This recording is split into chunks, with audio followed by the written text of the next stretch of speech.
이와 같이 시작. 젊은 자들아 이와 같이 장로들에게 순종하고 다 서로 겸손으로 허리를 동이라.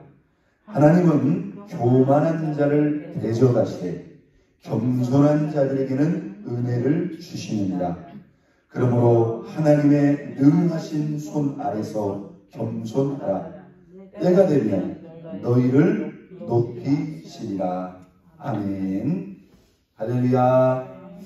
우리가 어제 아침에 이어서 우리의 삶 속에 이 교만이 무서운 영적인 유혹이 될 수 있고, 또 이 겸손이 하나님 앞에 얼마나 존귀하고 귀한 은혜인가를 우리가 연이어서 말씀을 나누고 있습니다.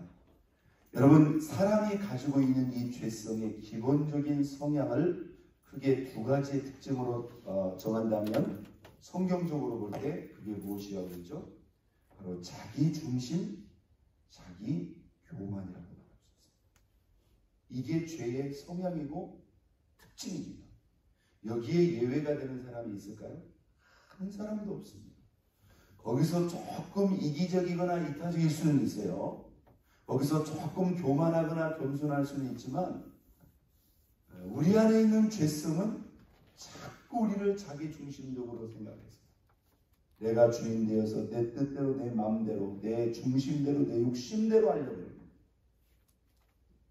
그리고 그 죄성의 또 하나의 성향이 뭐예요? 내가 하나님이 되려고 하고, 내가 주인이 되려고 하고, 나를 드러내고, 나를 나타내고, 나를 자랑하고, 나를 과시하려고, 나를 높이려고 하는 교만의 성향이 분명히 있습니다.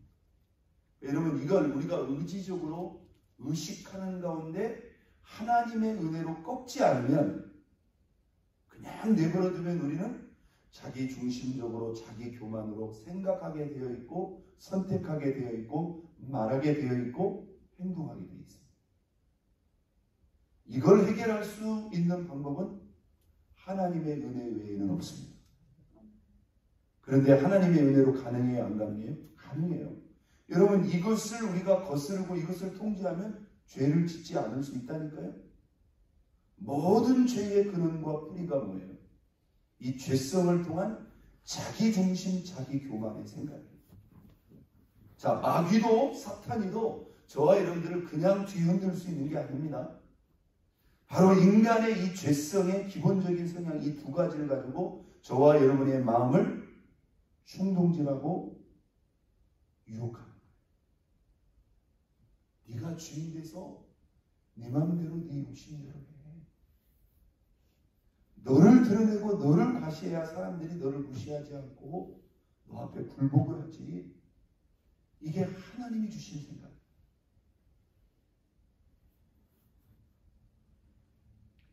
여러분, 마귀가 인류 최초의 인간인 아담과 하와를 유혹하고 넘어뜨릴 때도 똑같습니다. 자, 거짓이 동원이 됐고요, 교만이 동원이 됐습니다. 하나님은 그것을 따먹으면, 선악을 알게 하는 그 나무를 과실을 따먹으면 반드시 죽으리라, 정령 죽으리라 했습니다. 그런데 마귀는 뭐라고 말하죠? 결단코 죽지 않아. 하나님 말씀을 뒤집어. 그런데 그것 때문에 우리가 바로 솔깃할 수가 있는 게 아니에요. 그 다음 이어지는 말씀이 그 금단의 열매를 바라보는 인간의 관점을 바꿔놨습니다. 니들이 이것을 따먹으면 뭐라고 그랬어요? 네가 하나님이 될 수 있어. 그래서 하나님이 못 따먹게 한 거예요. 여기서 하나님이 될 수 있다, 네가 하나님처럼 될 수 있다, 이 말이 무슨 말이에요? 여기에 두 가지가 다 들어가 있는 겁니다. 네가 주인 되어서 네 마음대로 다 할 수 있어. 또 하나님처럼 높아질 수 있어. 이 자기 교만과 자기 중심의 그것을 유혹을 하는 거예요. 여러분, 자존적인 존재, 자기 뜻과 의지가 있는 존재들은 이것의 가능성이 열려져 있는 거예요. 하나님이 우리를 기계적인 수동적인 존재로 짓지 않았다고 한다면 이 유혹은 여전히 열려져 있다. 그래서 죄인이 되는 순간, 죄가 들어와서 죄로 말미암아 타락된 순간 인간은 그 자기 중심 속에 갇혀버리는 존재가 됐다. 그 죄 아래 죽어가지고 하나님과 분리된 존재가 되었는데, 여러분 우리가 예수를 믿고 구원받을 때 그 죄와 허물로 죽었던 저와 여러분의 영혼이 하나님의 은혜로 다시 살아났는데, 이게 바로 거듭남의 은혜예요. 이 예수 믿기 전에는 이게 도저히 안 됩니다. 죽었다 깨어나도 안 됩니다. 왜요? 죄 아래 죽었기 때문에. 그런데 예수 믿고 거듭난 순간 저와 여러분의 영혼이 살아났고, 우리 안에 누가 들어오셔요? 성령님이 들어오셔서 이 죄의 기본적인 성향을 거스르고 뛰어넘을 수 있는 하나님의 은혜가 우리 안에 부어진다 이 말이에요. 다 자기 중심적인 게 아니에요. 다 자기 교만적인 게 아니에요. 하나님 중심 이타적인 삶을 살 수 있을 뿐만 아니라 하나님의 은혜로, 한번 닿습니다. 하나님의 은혜로 나를 낮추고 겸손할 수 있다. 여러분 이렇게 영적 세계를 말씀으로 이해를 해나가야 돼요. 있습니까? 자, 오늘 베드로전서 5장 5절로 6절의 말씀, 초대교회 사도인 이 베드로가 이렇게 말합니다. 젊은 자들아, 이와 같이 누구에게? 장로들에게 순종하고 서로 겸손으로 허리를 동이라. 자, 오늘은 역시 이 겸손과 겸손을 우리가 성경적으로 한번 생각해보는 중요한 시간입니다.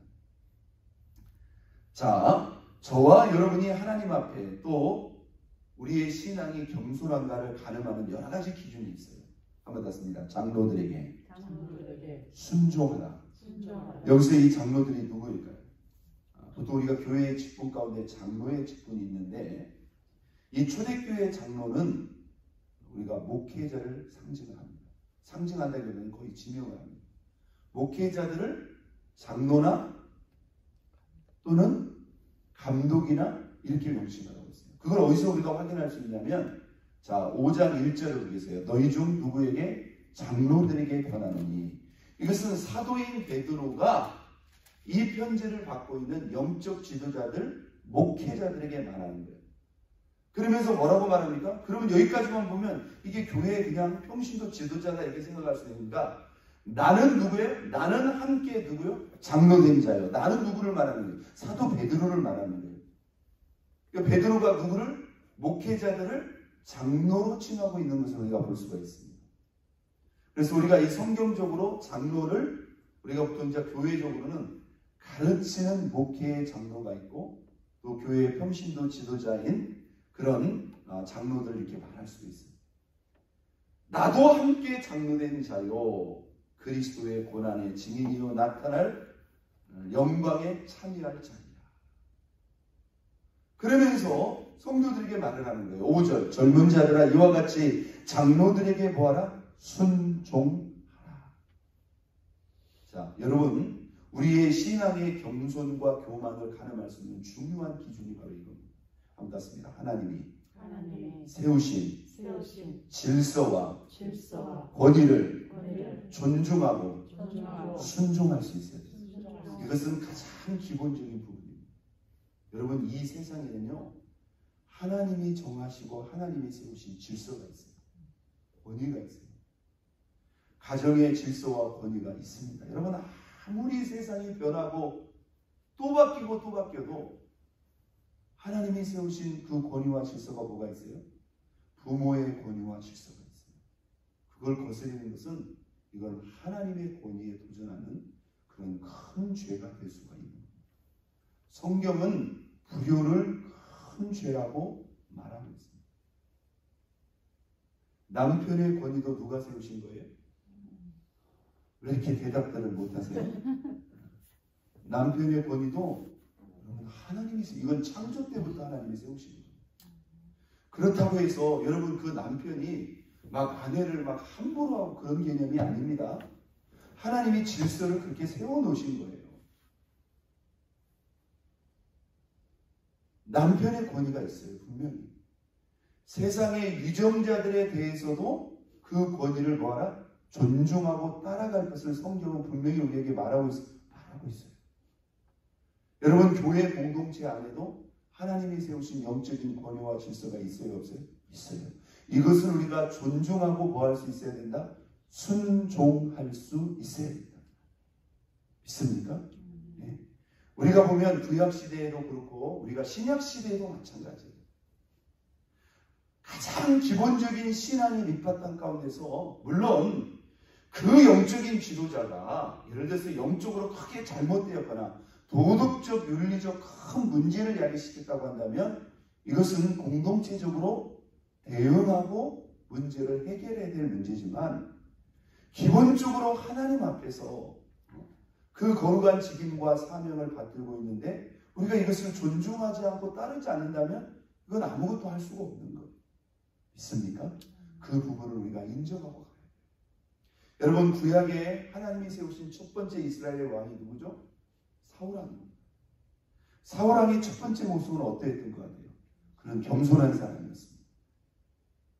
하나님이 그를 지명할 때 분명히 사무엘 선지자에게 따로 기름 부음을 받았어요. 놀라운 영적인 체험을 경험했어요.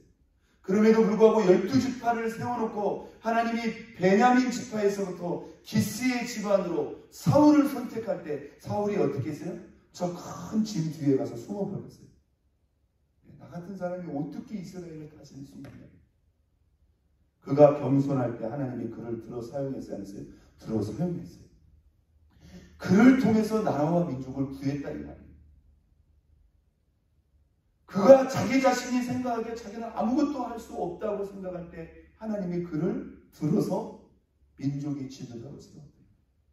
그런데 그 사람이 몇 번 전쟁에 나가서 승리하고 돌아오더니 달라지기 시작합니다. 그 두드러진 특징이 뭐예요?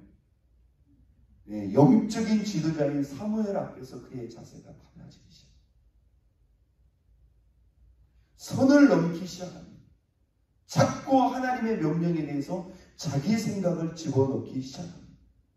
결국 이 영적인 지도자의 관계가 깨어지면서 사울은 어떻게 돼요? 하나님과의 영적인 관계가 무너졌거든요. 나중에는 어떻게 돼요? 영적으로 완전히 무너졌거든요. 오히려 하나님이 그를 도와 그 민족을 지키게 한 아무 죄도 없는 다윗을 잡아 죽이는 일에 그 일생을 허비해버립니다. 악한 영들이 그를 사로잡기 시작합니다.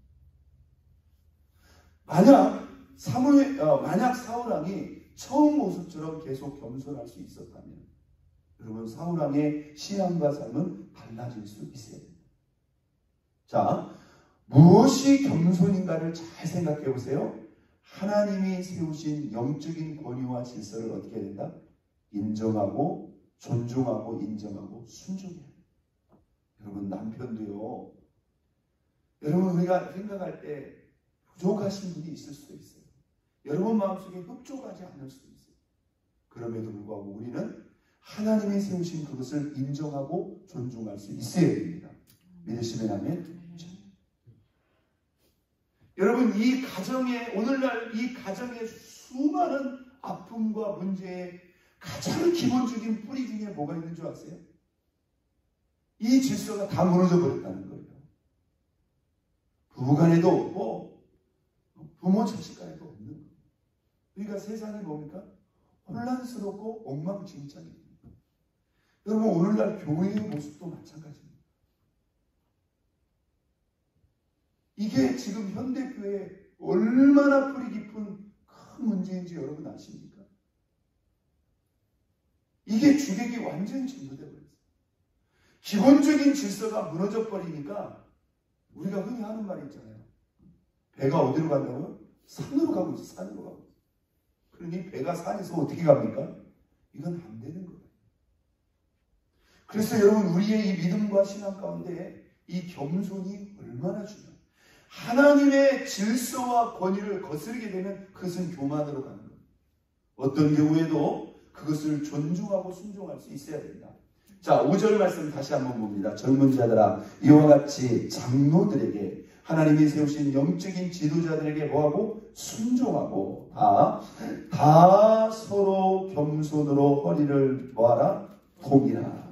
한번 땄습니다. 겸손으로 허리를 동이라. 여러분이 겸손의 덕목과 겸손의 영성은요 의지를 가지고 도전하고 노력하지 않으면 안 됩니다. 이 허리를 동인다고 하는 이 표현이 뭘까요? 우리가 예전에 못 먹고 못 살았을 때 있잖아요. 허리띠를 졸라맨다는 그런 표현을 썼어요. 더 아끼고 전략한다는 거죠. 이게 의지적인 표현이에요. 겸손은 그냥 가만히 있으면 안 되는 겁니다. 허리를 졸라매듯이 한번 땄습니다. 의지적으로 낮춰야 된다. 의지적으로 생각도 겸손하게, 표정도 겸손하게, 말도 겸손하게, 행동도 겸손하게, 의지적으로 우리 자신을 낮추라는 것. 이게 겸손으로 우리 자신을 뭐예요? 허리를 동이는 거예요. 죄의 기본적인 성향, 내버려두면 우리는 뭡니까? 자기 중심적으로 생각하고 자기 교만함으로 생각하고 말하고 행동하게 되어 있다는 거예요. 그래서 우리가 의지적으로 여러분, 우리가 이렇게 운전을 할 때 있잖아요. 중앙선을 지켜야 돼, 안 지켜야 돼? 지켜. 그래서 자꾸 졸립네. 이쪽으로 중앙선으로 갔다가 우측으로 갔다가 그러면 에이 모르겠다, 그냥 가대로 가라 그냥 내버려 둬버립니까? 그건 생명 포기한 사람이죠. 우리가 의지적으로 뭐예요? 자꾸 선을 중앙으로 맞춰서 간다. 이렇게 우리의 마음이 교만으로 의지하도록 겸손으로 의지적으로 해라. 이렇게 할 때 우리가 뭐 할 수 있다? 겸손할 수 있다는 거예요. 6절로 가보겠습니다. 그러므로 어디 안에서? 하나님의 능하신 손 아래서 뭐하라? 겸손하라. 오늘 겸손에 대해서 세 가지 교훈이 나옵니다. 하나님이 세우신 영적인 권위를 존중하고 순종하라. 두 번째, 겸손은 그냥 가만히 있어서는 안 된다. 어떻게 하라? 허리를 동여매듯이 의지적으로 자기 자신을 낮춰야 된다. 세 번째, 한번 닿습니다. 하나님의 능하신 손 아래 겸손하라. 여러분, 이 말이 무슨 말인지 아세요? 우리가 하나님의 손보다 먼저 가서는 안 된다. 하나님의 손 아래에 있어야 된다. 믿습니까? 여러분, 우리의 삶을 주도하시는 게 누구인 것 같습니까? 저와 여러분인 것 같습니까? 그게 하나님의 손이 되게. 여러분, 기도하지 않고 하는 거요, 다 그게 하나님의 손을 의지하지 않는 거. 여러분, 이 손이요, 우리 여자분들이 맛있는 음식 그 손에서 나오는 거예요. 제가 말씀을 준비하는 것도 물론 그 손으로 하는 것은 아니지만 결국에 제 손에서 나오는 거죠. 여러분, 기술자들이 이것을 깎아 만드는데 그게 다 손에서 나오는 거예요. 그런데 여러분, 우리의 인생과 삶 속에 하나님의 선한 손이 개입되어 있다. 가정생활, 직장생활, 비즈니스, 신앙생활, 모든 대인관계, 여러분, 하나님의 손을 요청하시고 의지하시고 그분의 손이 우리의 삶을 주도하고 다스릴 수 있도록 그분의 손을 의지하고 그 손 아래서 우리가 열심도 있는 거고 노력도 있는 거예요. 믿습니까? 그 하나님의 손보다 먼저 가면요, 이게 안 되는 거예요. 그게 교만이라는 거예요. 어떻게 겸손하라? 하나님의 능하신 손 아래 겸손하라. 능하신 손 아래 겸손. 여러분이 병원에 갔어요. 그러면 우리가 누구 손 아래 있어야 돼요? 의사의 손 아래 있어야 돼요. 그런데 갑자기 의사 선생님 가만히 계셔보세요. 내 몸은 내가 더 잘합니다. 그렇게 치료하지 마시고요, 제가 시키는 대로 치료하세요 하고 의사를 가르치려고 그러네? 그럼 의사 선생님이 뭐라고요? 나가시라고. 나는 당신 같은 사람 못 고치니. 우리 하나님도 마찬가지. 아버지 하나님, 가만히 있어 보세요. 이건 내가 더 잘합니다. 그러고는 하나님을 내 뒤에다 세우려고 그러네? 하나님, 제가 시키는 대로 하세요. 하나님을 오히려 뒤에다 세워놓고는 하나님을 조종하려고. 이게 여러분 말이 되냔 말이에요. 이게 잘못돼도 한점돼. 이게 남의 얘기가 아니라니까요. 기도를 하는데요, 하나님 무조건 제가 시키는 대로 해주세요. 하나님의 뜻에 대해서는 전혀 관심도 없고 묻지도 않고, 내가 하나님을 컨트롤하는 게 낫겠어요? 하나님이 우리를 컨트롤하는 게 낫겠어요? 이게 말이 됩니까? 능하신 손이라고 했어요. 이 능하신 손이 뭡니까? 무엇이든지 할 수 있는 손이에요. 믿습니까? 내가 지금 하나님보다 앞서가고 있는 거예요. 오히려 내가 하나님의 컨트롤을 당해야 되는데 내가 하나님을 컨트롤하려고 하고 있지는 않는가? 이게 바로 교만입니다. 여러분, 하나님께 묻지 않고 하나님께 기도하지 않고 하는 거, 이거 다 뭐예요? 하나님보다 앞서가는 거. 그게 뭡니까? 교만입니다. 자, 오늘 이 본문에 보면 하나님이 이렇게 교만하지 않고 겸손한 자들에게 어떤 은혜를 주신다고 했습니까? 자, 교만한 자에게 5절 다시 봅니다. 젊은 자들아 이와 같이 장로들에게 순종하고 서로 겸손으로 허리를 두리라. 하나님이 교만한 자를 뭐하되 대적하시되. 이게 여러분 무서운 표현입니다. 대적이라는 말이 무슨 말인지 아세요? 싫어한다, 안 좋아한다 이런 표현이 아니에요. 대적이라는 것은 맞서서 겨룬다는 것. 누가 이길 수 있겠어요? 누가 그것을 당한? 하나님이 맘먹고 하나님이 그 사람을 치신다는 거예요. 교만이 이렇게 무서워. 어제까지 하나님 손에 그렇게 아름답고 쓰임받았다 할지라도 오늘 교만하면 하나님이 등을 돌리는 정도가 아니라 하나님이 그 사람을 적으로 두고 맞서서 싸운다는 거예요. 그래서 교만은 뭐다? 패망의 선봉이다. 그건 반드시 잘못되는 거예요. 마귀가 어디서 나왔다고요? 교만에서 나왔어요. 최초의 인간이 어디서 무너졌다고요? 그 마귀의 교만의 유혹 앞에 넘어지고 있어요. 오늘도 우리가 이 교만의 유혹 앞에 속수무책으로 당하고 넘어질 수 있습니다. 그런데 교만한 자는 대적하시되, 그 다음 말씀, 겸손한 자에게는 뭘 주시냐? 이 은혜 속에 다 들어가 있는 거예요. 이 은혜가 뭘까요? 하나님, 나는 부족하다. 나는 하나님이 도와주시 않으면 아무것도 못해요. 하나님의 세우신 권위와 질서를 존중하고 순종하면서 겸손히 허리띠를 졸라 매고 하나님의 능하신 손 아래서 이 은혜라는 건 뭐냐면 우리의 부족함, 우리의 조건, 우리의 연약함을 다 뛰어넘고 채우고도 남음인 줄로 믿습니다.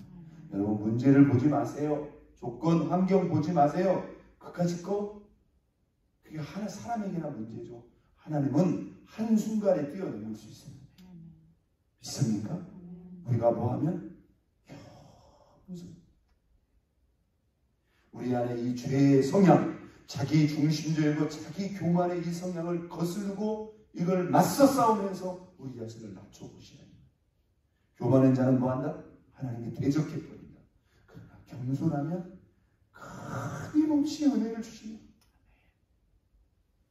그래서 여러분, 굵고 길게 가는 게 뭔지 아세요? 우리 자신을 낮추는 거예요. 한때 쓰임받고 버림받는 사람이 누구예요? 교만한 거예요. 성경의 구약의 역사를 보세요. 그렇게 쓰임받았던 왕들이, 그렇게 그 말로가 잘못된 사람들이 10종 팔고 뭐예요? 교만이에요. 열왕기상 역대상하를 읽어보세요. 하나님의 아무리 들어사용해도 교만하면 뭡니까? 그게 사울의 이야기고 그게 가룟 유다의 이야기가 아닙니다.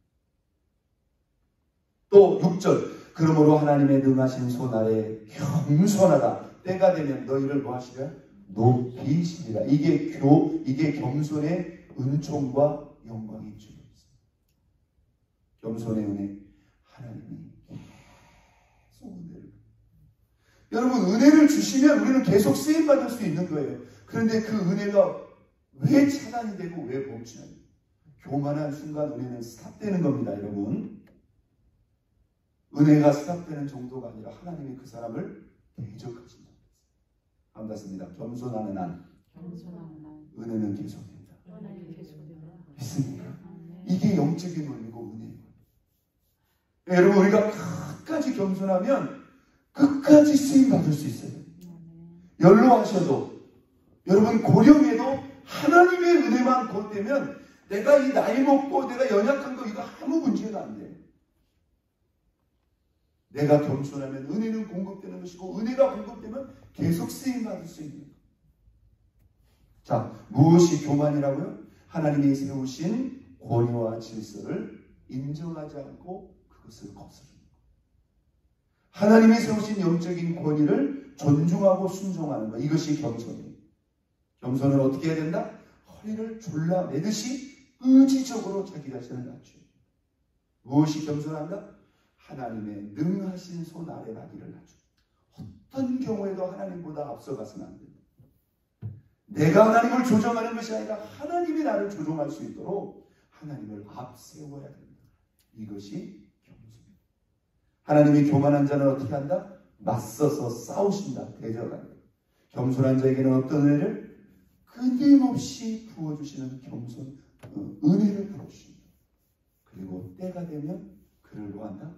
높이시고 세우십니다. 저와 여러분이 우리 하나님 앞에서 이렇게 진실하게 끝까지 겸손해서 끊임없는 하나님의 은혜의 공급 속에서 하나님이 마음껏 들어 사용하시고 세우시기에 부족함이 없는 저와 여러분 모두가 될 수 있기를 예수 그리스도의 이름으로 축원드립니다. 우리 시간 오늘 이 말씀을 의지하고